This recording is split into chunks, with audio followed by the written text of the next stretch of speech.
ये कहानी आपकी जिंदगी बदल देगी। जब आप ये कहानी पूरी सुन लेंगे तब आप इसमें छुपे मीनिंग्स को अच्छे से समझ पाएंगे। वंस अपॉन टाइम एक गांव में एक स्पेशल मूर्तिकार रहता था जो मूर्तियां बनाता था। उस मूर्तिकार की स्पेशलिटी ये थी कि वो पत्थरों की भाषा समझ पाता था और उन पत्थरों से बात कर पाता था। एक दिन सारे गांव वालों ने उस मूर्तिकार को एक मूर्ति बनाने के लिए एनकरेज किया, तो वो उस स्टैच्यू को बनाने के लिए एक अच्छा पत्थर ढूंढने के लिए बाहर चला गया। पूरे दिन जंगल में ढूंढने के बाद फाइनली उसने 2 पत्थर चुन लिए और उनको अपने साथ वापस ले आया।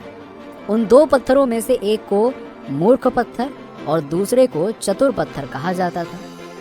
मूर्तिकार ने सबसे पहले मूर्ख पत्थर को मूर्ति बनाने के लिए चुना और जैसे ही उसने हथौड़ी से उसको मारा वो पत्थर रो पड़ा।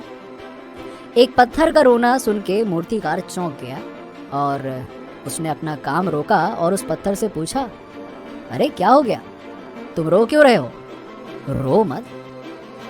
उस बेवकूफ पत्थर ने जवाब दिया, मत रो, अरे तुम ही तो मुझे इतना दर्द दे रहे हो और कहते हो मत रो। ये सुनने के बाद मूर्तिकार बोला, मैं तुम्हें एक बहुत खूबसूरत मूर्ति में बदल रहा हूँ, उसके लिए तुम्हें ये टेम्पररी दर्द झेलना पड़ेगा। उस मूर्ख पत्थर ने जवाब दिया, अरे मैं इतना दर्द नहीं सहन कर सकता, प्लीज मुझे छोड़ दो और दूसरे पत्थर को चुनो। उसके बाद मूर्तिकार ने उस मूर्ख पत्थर को वहीं छोड़ दिया और चतुर पत्थर को पकड़ लिया, पर उसे लगा कि उस मूर्ख पत्थर की तरह चतुर पत्थर भी शायद जो वो उसके साथ करना चाहता है पसंद नहीं करेगा। तो मूर्तिकार ने अपना काम शुरू करने से पहले उस समझदार पत्थर से पूछा, क्या मैं तुम्हें एक मूर्ति में बदल सकता हूँ? उस समझदार पत्थर ने जवाब दिया, हाँ मूर्तिकार, मुझे एक खूबसूरत मूर्ति में बदल दो, मैं उसके लिए कितना भी दर्द सहन करने को तैयार हूँ। चतुर पत्थर से ये सुनने के बाद मूर्तिकार बहुत खुश हुआ और उसने अपना काम शुरू कर दिया।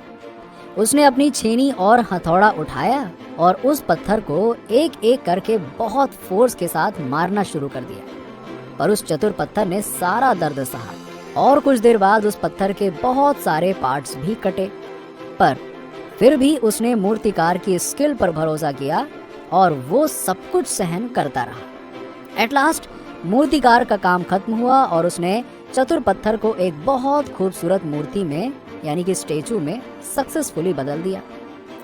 एक दिन वो सारे गांव वाले आए और उस चतुर पत्थर को, जो अब एक खूबसूरत मूर्ति में बन चुका था, मूर्तिकार से लिया और उस मूर्ख पत्थर को भी वो अपने साथ गांव ले गए। गांव वालों ने उस खूबसूरत मूर्ति को मंदिर के सिंहासन पर रखा और उसे सोने की मालाओं और फूलों से सजाया गया और हर दिन उसकी पूजा करने लगे।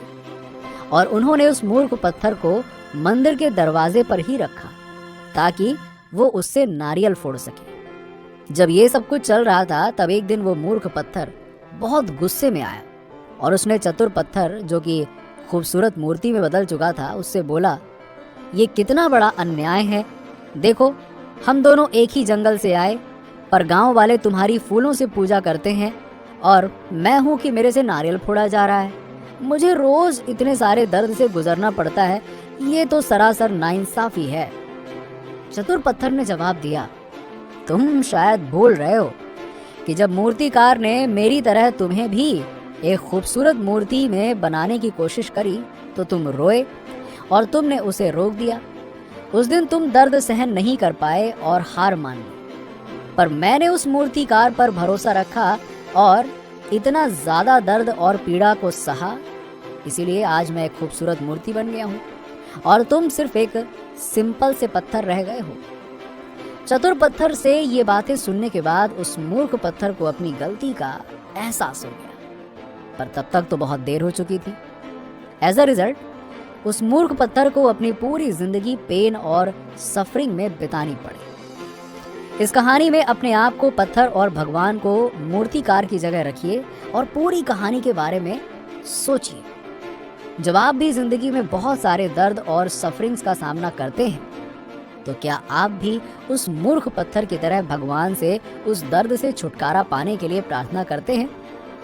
या आप चतुर पत्थर की तरह भगवान से उस दर्द और सफरिंग को सहन करने और खूबसूरत मूर्ति में बनाने के लिए प्रार्थना करते हैं।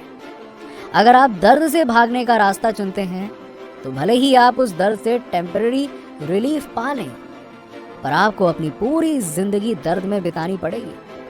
अगर आप चतुर पत्थर की तरह अपने क्रिएटर पर भरोसा रखेंगे और हर दर्द बिना किसी कंप्लेंट के सहन करेंगे, तब भले ही आपको थोड़े टाइम के लिए बहुत सारा दर्द और सफरिंग सहन करनी पड़े, पर बाकी की जिंदगी आपकी खुशियों के साथ बीतेगी। तो आप कौन सा तरीका चूज करेंगे, मूर्ख पत्थर का तरीका या चतुर पत्थर का तरीका?